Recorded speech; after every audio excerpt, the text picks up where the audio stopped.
Welcome back, guys. Today we're going to do some finishing final details on our American flag gun case. Hopefully finish it up, put the hardware on. We'll see where we get.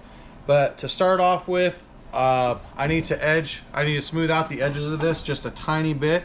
I've put some painter's tape on it to kind of protect the front of it so that it won't splinter and stuff. So yeah, I'm going to dive right in, be extremely cautious, and try to just barely trim a tiny little bit off the edges of this. So here we go.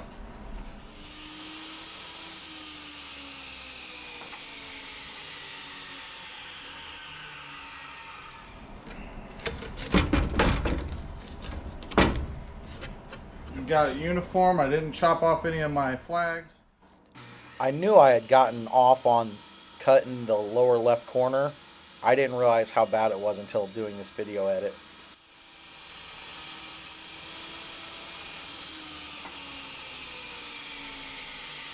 My second side went a little smoother, a little more uniform. I just had to be confident and go with it and go straight. Just gonna use this palm sander real quick. I did take off a little more than I wanted down here, but it's pretty smooth. Just kind of can see the saw blade edges where I kind of stopped once or twice and pulled a tiny bit. So just level that out a little bit, but that's it. The other side's really good.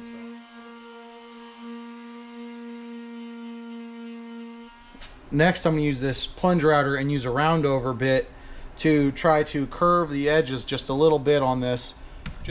I'm definitely wearing safety glasses because this thing throws sawdust everywhere.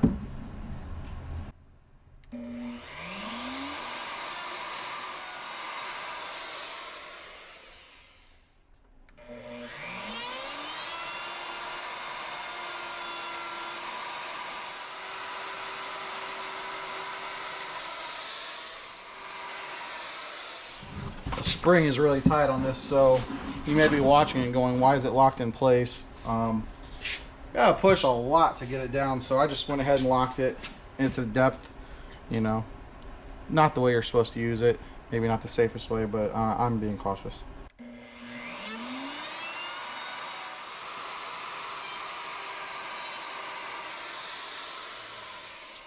Alright, we've rounded the corners. Now we're going to round the edges itself.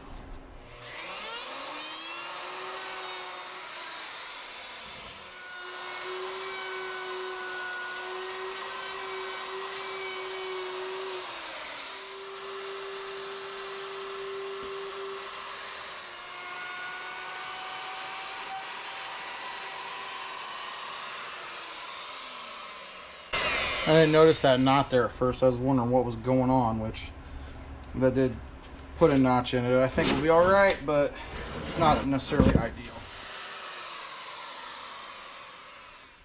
Gonna unplug that. First of all, I'll explain how this works. This bit, this is a roller, so it rolls right along the edge there. Obviously, this is the blade, the blue part, and as it spins, that's cutting. So it cuts and is rounding off while the roller is rolling along here. So of course then I got into this knot and I got that. That is definitely the worst the worst flaw on this cut. Other than that, again, this is obviously, it's not going to be perfect, but I think this helped a little bit to the appearance. All right, guys. I was really close to jumping in and putting the hardware on this and putting this thing together, but the right thing to do is give it a little bit more of a finished look. I'm going to go ahead and stain the outside of this box so it's not just a plywood look. I'm going to stain the back side of this. Not going to do the spray paint black just because I want to give this a little bit of a finer finish. I have a bunch of stains. I decided to go ahead and go with a dark walnut. I wanted a darker one, but not straight black. So of course with stain, because you don't want brush strokes, it's always better to use a cloth, and I've got tons of just old washcloths and stuff, so I'm going to start over here. This should dry in about an hour. You also want to keep working it because you don't want big old thick blotches. You know, stain works a little different than paint does, so if you drop it on, you can't just come and smear it 5 minutes later. You don't want big dark blotches of a pile of stain, so you gotta kind of start with little and keep moving it. And wear gloves, because by trying to keep it light, I feel I'm also reducing the chances of running it through to the other side of this. Because with the wood burn on the front, I really don't want the front of this to have stain leaked through. After finishing the back side of this, I realized I should just flip it over because, you know, I had stained it and there was no reason to let the stain run anymore. And boy, was I glad I did, because I had, on the edges, not necessarily through the boards, but on the edges, there had been just a little bit of stain end up on the front side. So it was just put on there and it was in the dark stripe, so I was able to wipe it off. Once I moved on to the box, I was liking how well the stain was turning out so much, and I just wanted this entire thing to look higher quality, so I decided to stain the back end, even though that'll end up on a wall. It's amazing to me. I'm like, man, this thing looks so much better, even with the stain not dry yet on it. It looked like such a more complete product. A little bit of stain and a little bit of rounding off the edges with that plunge router make a world of difference. We are now just gonna let this dry, and we're ready to put it all together. Looking at it, I probably shouldn't have spray painted the inside. I probably should have just stained the entire thing. Lessons learned for next time. And, you know, maybe even next time I will use that plunge router and get the inside. I don't want to do it at this point because I've already done everything. I've already painted it, spray painted it, stained the outside. But yeah, maybe next time that'll be something else I add to it.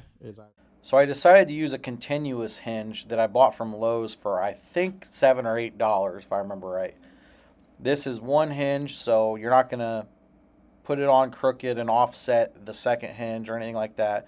It's large, it's sturdy. It was 1 foot long, so it's pretty easy to line it up, being a 2 foot wide box, just 3 inches, or excuse me, 6 inches on either side. What I did forget to do was line up with the box. While I lined it up with the lid, I forgot the box. All right, we got our continuous hinge on there. I'll show you guys, the truth here. There is a inconsistency over here. I don't know if it's from my cut or if the box isn't square. I'm not exactly sure how I would have cut that unsquare, but there is that slight edge, and I mean the back is level, the back is on smooth. This side it's kicked slightly. I don't know if I warped this as I was cutting it, but it's very minor, and I'm kind of staring at the imperfections. Like, be honest, if it doesn't really look like anything is off, does it? So I'm just kind of showing you the imperfection. These spring pistons are in millimeter instructions, and they're kind of confusing. This is all you get, is this little picture diagram. So it's so simple yet so complicated in a way. Maybe I'll just wing it. What the heck? We only live once, right?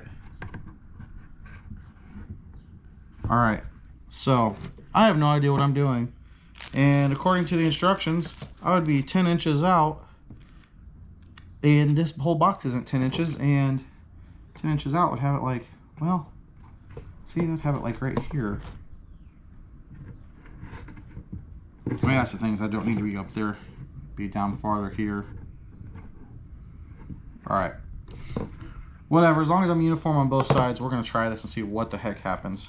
Just doing the good old boy system, I guess. So, I'm going to go from where this would be parallel. Okay, you know what? If I do go 10 inches, actually it does fit if I go from the door. So, I'm going to mark 10 inches, which is darn near the whole way down it. It says to go about 0.4 down, but the joint, the ball that this will encase, it's about almost a ½ inch down if I just mount it directly there. So I'm pretty much at the top. Okay, got that guy in.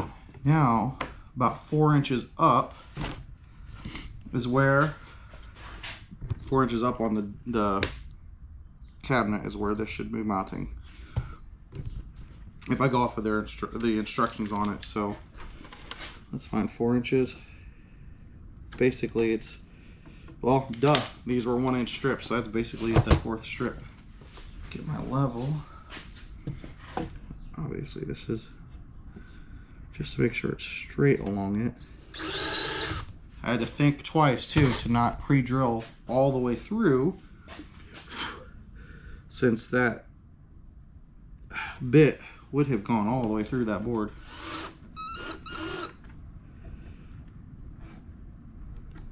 I'm not going to screw it down any tighter because, one, I don't know what this screw to go through. I don't think it will.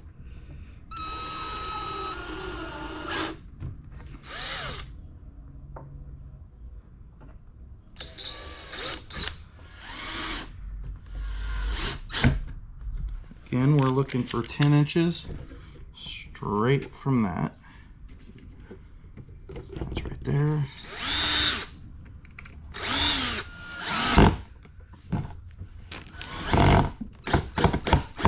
I am really nervous here because who knows what's about to happen. Okay, that was weird. I don't know why it was hard to put in.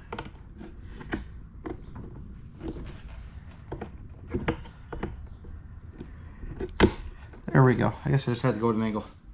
Okay, hey, guess what? It holds it up. Here's the big question. Will it close? I'm super nervous about this. Nope. It's pulling the hinge. There were no instructions with this. There was nothing to say this is how you work the pistons or anything like that. It literally just had mounting instructions.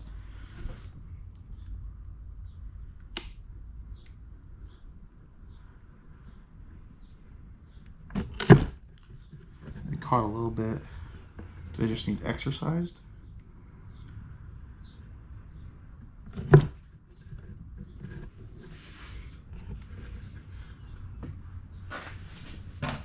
Trying to see what's catching.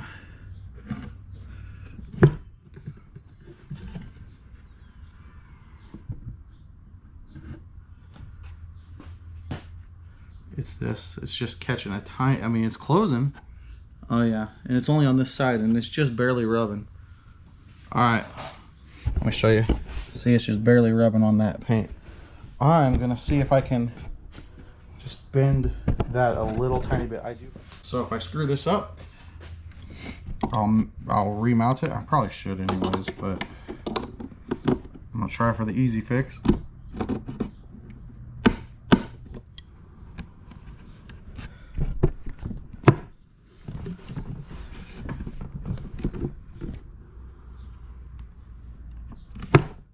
Catching anymore.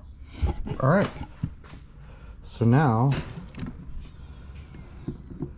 yeah, so I just kind of rubbed just a couple times. Those are really stiff, but they get easier each time. Made me pretty nervous that it was pulling it for that first time. I was really nervous because these are small screws. They were gonna pop that out. All right, guys, I stepped away a minute and I had to read the instructions. I'm the kind of person that hates reading instructions, but these were super simple. I have an ID lock here. We've got 2 cards, 2 key ring fobs, although these might not work through the wood. We'll find out when we get there. And then the master, which it can be used as any of them, but I programmed this one as the master. It was super easy to program this, not a big deal at all. You obviously want to get it programmed. You want to test it before you ever hook anything up, because you'd hate to lock it in there and then not be able to open it up. You'd have to tear your box apart. So boom, there you have it.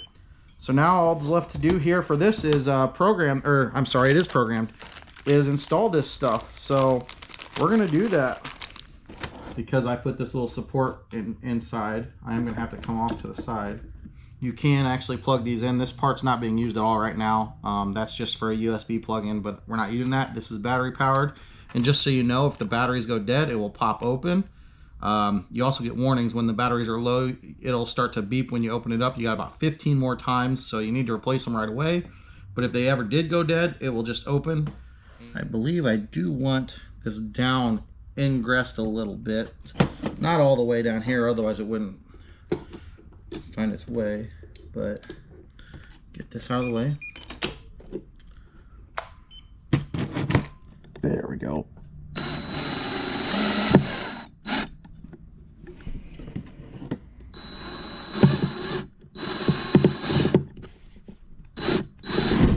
My hands were not meant for delicate work.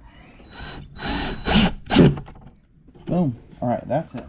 I think actually I need to be almost exactly flush with that. As nice as this cabinet screwdriver is, just feels more natural using a regular drill. So I'm gonna go back to this one.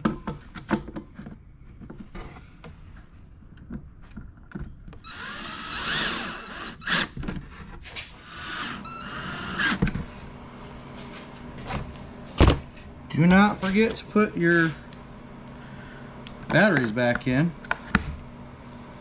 because you'll be in some trouble if it does fit on the first go and you lock it. Want to make sure that it worked from that side through there.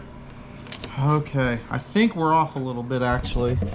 As I'm eyeballing it, I think we might be off, but we're about to find out, aren't we? Here's to hoping.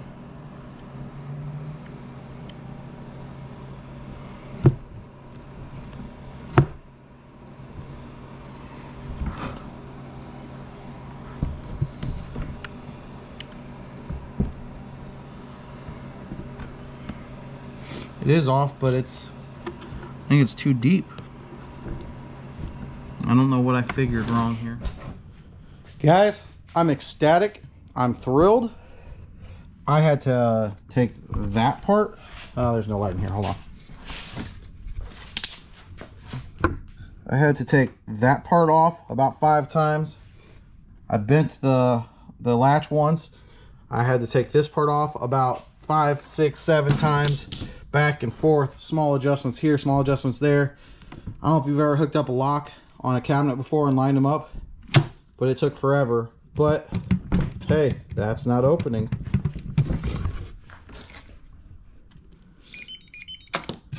Boom. I am thrilled. We have a locking cabinet. I don't know if these will work or not. Let's try that.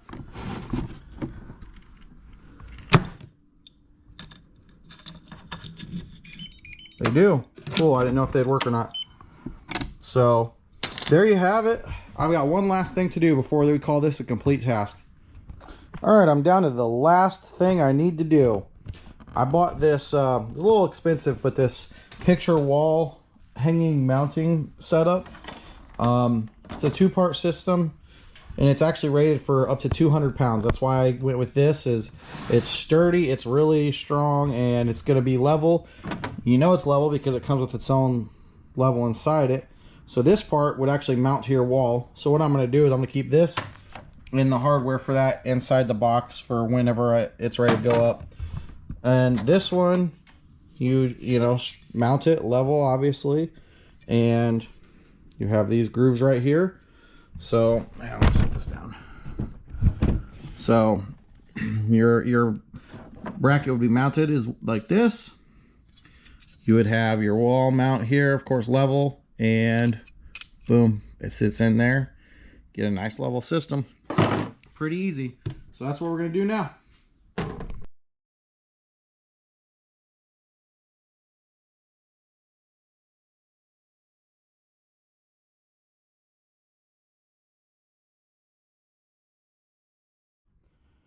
Okay guys, I could not be more happy with this.